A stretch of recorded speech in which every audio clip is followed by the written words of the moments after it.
There are many ways you can get out on the road, but doing it by throttle with the wind in your hair can add some fun into your commute. You're not going to accelerate as fast as a car, but you're going to have a bigger smile than the guy in the car because you're on two wheels. They're so much fun. Yeah, I've had this for 10 years. I had it in the Portland area for a while, but having it in Central Oregon is it's such a blast. I mean, it's so easy to cruise around town, go to the store, buy something small enough to fit in its tiny trunk, you know? But before you get going, it's best to head to the shop to make sure everything's in good shape. I think first thing we're going to do is before you get on the road, you want to check your tire pressure. Sure. So front and rear. Yours is easy. We've actually got a little thing here that'll tell us 22 PSI in the front, 29 in the rear. Next thing you want to do is fluids. So you want to make sure you're good on fuel. Yeah, that's important. Next thing's going to be engine oil. Those are just the basics. You'll want to check throttle response, make sure that isn't too loose. Probably check both your brakes.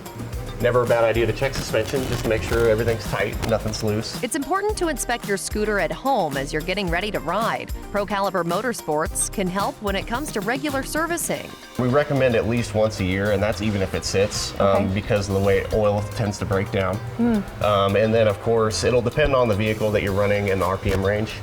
But usually a good rule of thumb is like less than 3,000 miles, you want to get an oil change. Tires, you'll always want to check your thread depth, and you can age them by the sidewall. But we usually say about 3 years, especially if it's going to be sitting outside. Yeah, the sun can be pretty harsh here. dry conditions out in the high desert. Yeah, definitely. One more check to make sure the lights and the turn signals work. Front, right, left, rear, right, left. And we're ready to cruise.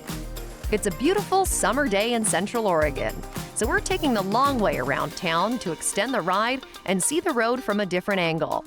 There's something to be said about gripping handlebars instead of a wheel. To be street legal, what do you need in order to ride a scooter? A helmet. If it's 50 cc's, you don't need a license. Above 50 cc's, you do need a license. And so you'll have to take the Team Oregon course, get certified. And then you're good to go. Got to have headlights, got to have a brake light.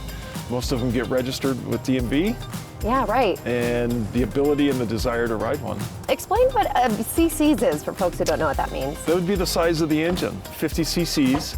And they range, you can get them up to 300 cc's in size. Ooh. The 50 cc's stops, it maxes out at about 30 miles an hour. And the 300 cc's you can go out on the highway with and tour Oregon and do a lot of cool things. They do 75 miles an hour, and they'll carry your pack and stuff for a week's worth of traveling.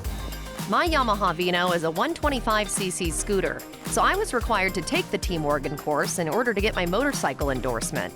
And I'm glad I did, to learn more about safety and the different types of rides. We service all kinds, from Paggios to Vespas to, we get Stella scooters in, and we get Kemcos. We get quite a few different brands in. There are several brands of scooters, right? Yeah. It's not just a Vespa. Correct.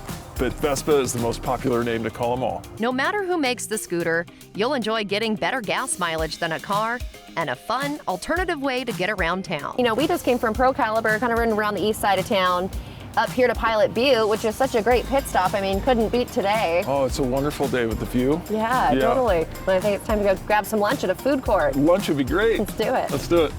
And meeting up with the group for a bite at the end of a long ride is a great way to spend time out in the sunshine. For another edition of Get Outside, I'm Emily Kirk.